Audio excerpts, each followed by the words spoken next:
Hello. Today I'm going to talk about my thoughts on the Quarks DSP by Moondrop. You see, I have a top view thing now just to spice things up a bit. And so I don't know, I have a thing over my messy desk. But they're still all under here. You see that? that's some pen. But yeah, Moondrop, bam, they got a graph here. I never actually paid attention. But yeah, cool graph. Blah blah blah, normal stuff. Single dynamic driver, 6 millimeters. Moondrop. Bam, simple logo. I guess at this price point, Moondrop doesn't just doesn't want to put a waifu on here, which is fine. Um, why did I get this? I basically got it because oh yeah, that wasn't an unboxing. I just wanted to show the box a bit, but why did I get them? I wanted something a little bit minimal here, um, because these are very small. And this is kind of honestly, this could be like the future. I want to get in part of the first piece of this future of this craze, because there's quite a few people that are kind of going crazy about these DSPs. And DSP basically is just EQ built in, yada yada, right? Um, I got some graphs here. You can look. Blah blah blah. Turn off the heart. Frickin' Quarks DSP. Blah blah blah. They changed shit a lot. I'd say the reception of the Quarks weren't the most positive. It kind of got outshined by the Chew. After the Chew was released. But the DSP honestly kind of was a great improvement. I'm not too big on chart reading, but if you can read charts, you probably this video isn't for this. This is more for objective um, reviewing. I'm just gonna be very subjective, I guess, and speak out of my ass. But yeah, people have been comparing it to the variations as well, because the Quarks and the Quarks DSP, they kind of reflect almost the same. Blah blah blah. From a target, yada yada. All right, but mostly, yeah. So this is kind of cool. I think they might top it by when they release the Jew. I don't know. It's Chinese. I don't speak Chinese, but yeah, this I spent very little on this. What, 15 USD, something like that. A little bit, yeah, maybe 22 Canadian, something like that. Pretty worthwhile for me.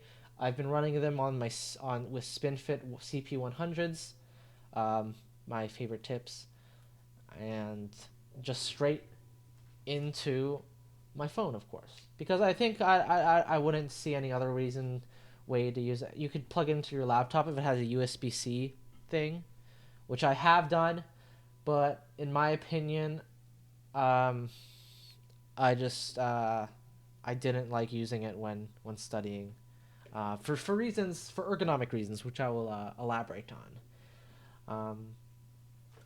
You could say, oh, ergonomic. Oh, what? How? They're like the tiniest things. How could they? I don't know. It's just like the fitment, I guess. It kind of reminds me of etymatics or something. I feel like with these kind of shapes, it's very easy to push too far in, or to get some kind of uncomfortableness.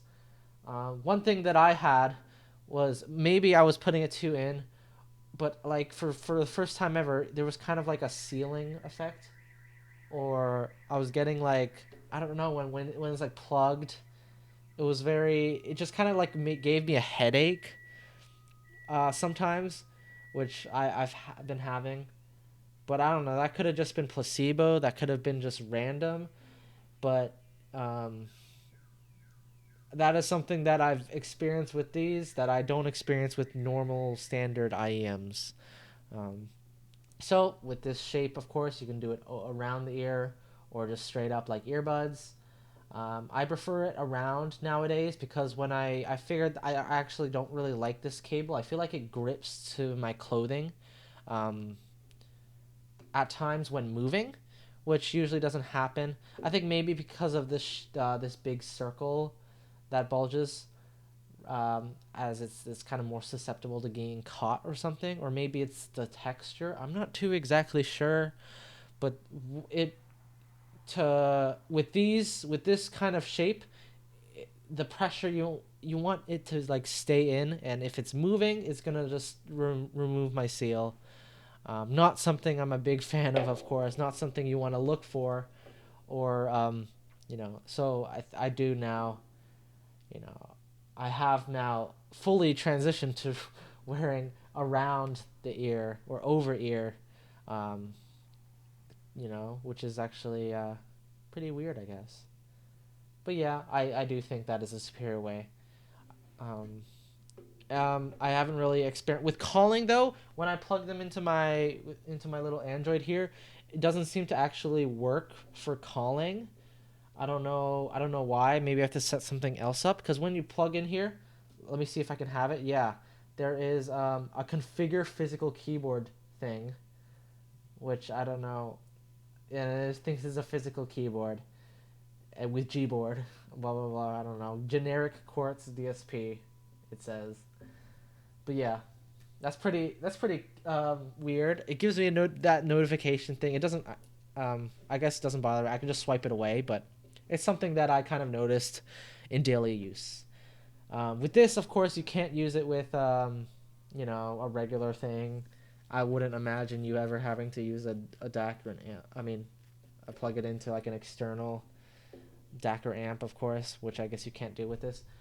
You don't need to anyways. This is an IEM if you're, but if I'm at home and I want to try this, it's kind of more difficult because I don't have a USB-C port built in um, into my little thing. I literally just have a freaking this thing 3.5 into my DAC.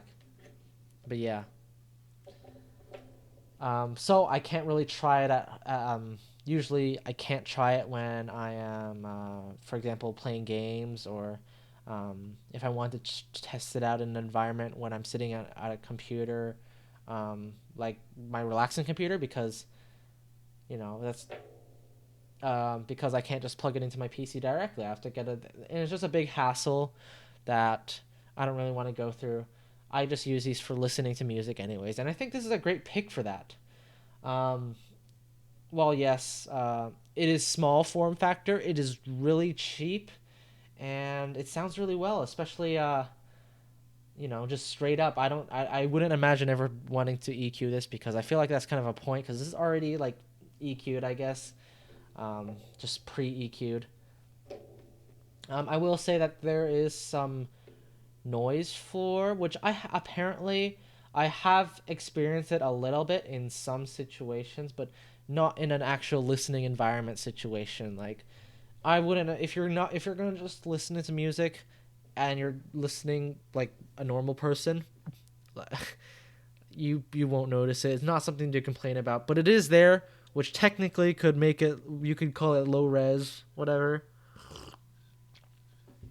You don't listen, like you can't hear it in normal listening, so it doesn't really affect or matter. But that is a technical blah blah blah problem, which whatever.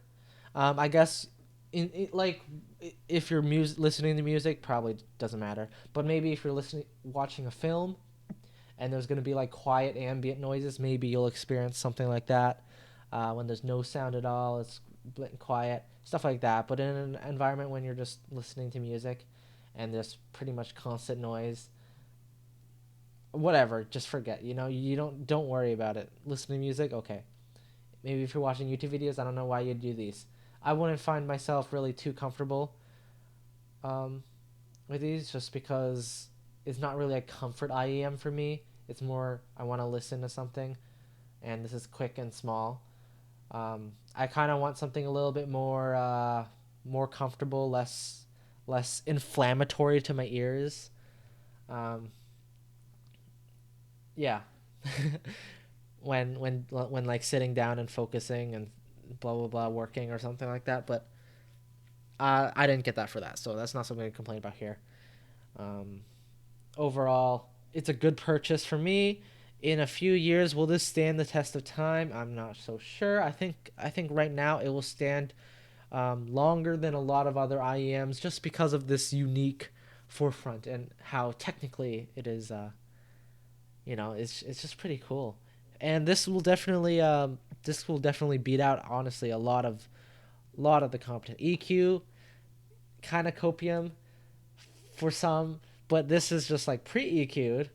This could be the future, especially in the very very budget market, lower, under 50, under 100, uh, under 20, stuff like that. These small markets where um, this is some improvement that these small budgets can get that could take them up. And this is already people are already saying this is better than a lot of hundreds and hundreds of dollar IEMs. Uh, like comparing it to like especially like the variations of course because similar stuff, but some people prefer these even to those, which is kind of wild to think that this budget market, this chi-fi market, is this going to stand the test of time um, compared to like anything? Is this still like a fad? Yeah, I guess. Um, People are going to get tired of it. There's going to be the new Moondrop Jew or Jew that is going to release that could topple this. It's going to be DSP as well. Who knows? There's just it's just a market that you have to be careful of, and there's a lot of you have to just be careful of. There's a lot of also just audiophiles that um, will just promote whatever and just keep promote. Who knows? This could be, to me, this is a good buy for me. I don't think I'm ever gonna sell it because it's gonna be really small. I mean, it's gonna be very little amount this could go for. This is cheap. I'm not losing much money of this. This is great to try. This is unique. This brings something to the table. It's a form factor of IEM. It's a shape that is pretty flattering in my opinion. Pretty attractive. Not the most show-stopping, or it's kind of like low key, I guess. Um, but it's pretty cool. Yeah, it's like that clear. It's small. It's simple. Nothing flashy. It's just the quarks. Um, yeah, good innovation. Something I what could I ask for more? Maybe I just hit my okay. Maybe I don't know. I think I'm pretty satisfied with the way it sounds. I'm not gonna go into it because every ear canal is different. But of course, I think it's an enjoyable experience that you could really only nitpick a bit, but it's something that I like.